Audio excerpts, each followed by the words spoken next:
हो, मी स्वतः सुद्धा पालकमंत्री या नात्याने शिफारस केलेली आहे मुख्यमंत्र्यांना. 10 तारखेच्या कॅबिनेटच्या बैठकीमध्ये मी दोन्ही उपमुख्यमंत्री आणि मुख्यमंत्र्यांना पत्र दिलेलं आहे. त्या पत्राची कॉपी पण मी तुम्हाला देईन. त्यामुळे लवकरात लवकर स्थगिती उठेल याची मला खात्री आहे.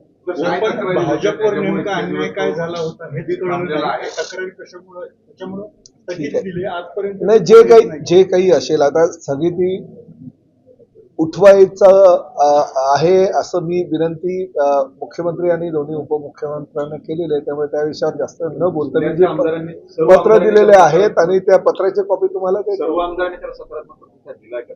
काही दोघांनी राहिले तसंच म्हणजे कशा बाबतीत म्हणताय? स्थगिती उठवण्याबाबत काही असं काही नाही, मला काही कल्पना नाही. पण पालकमंत्री या नात्यानं जे जिल्ह्यामध्ये ज्या म्हणजे कामं जी बाकी आहेत आणि राज्यातील इतर जिल्ह्यांमध्ये कामं चालू असताना माझ्या जिल्ह्यामध्ये मात्र मी पालकमंत्री असताना सगळी कामं जी खोळंबलेली आहेत, त्यामुळे मी स्वतः दुःखी आहे आणि माझं दुःख मी माननीय मुख्यमंत्री हे राज्याचे प्रमुख म्हणून त्यांच्याकडे व्यक्त केलेल्या पत्राद्वारे.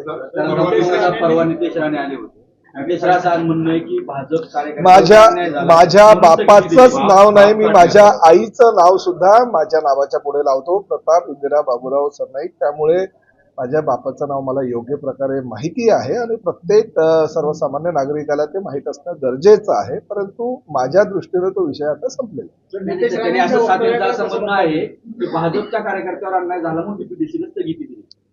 नाही, असं काही म्हणाले ते मला निदर्शनास आलेलं नाही. परंतु ह्या प्रकरणी मुख्यमंत्र्यांनी फार गंभीर दखल त्या वक्तव्याची घेतलेली आणि तो विषय त्यांनी तिकडे संपवलेला आहे. मात्र सर 2 महिन्यापासून निधीला स्थगिती आहे.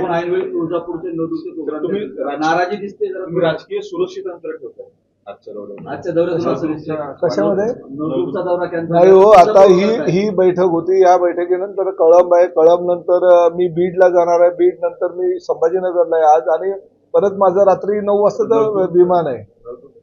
त्यामुळे नळदुर्गसाठी मला भरपूर वेळ हवाय आणि मी म्हणजे तुम्हाला आताच सांगतो की नळदुर्गवर माझं विशेष प्रेम आहे आणि मी नळदुर्गाच्या माध्यमातून काही वेगळं ह्या जिल्ह्यासाठी करायचा माझा प्रयत्न आहे आणि काही लोकांना मी त्या ठिकाणी आमंत्रित केलेलं आहे की नळदुर्ग किल्ल्याची पाहणी करून आपल्याला काही निर्णय घ्यायचे. माझं अंतर एकदम व्यवस्थित आहे, काही काळजी करू नका. मी ह्या राज्याचा 40 मंत्र्यांपैकी सगळेच जण म्हणतात की काम करणारा मंत्री आहे, त्यामुळे माझं सुरक्षित अंतर ठेवायची मला काही गरजच नाही. आम्ही जवळजवळ फेविकॉलचे जोड आहोत सगळे. एबीपी माझा, उघडा डोळे बघा नीट.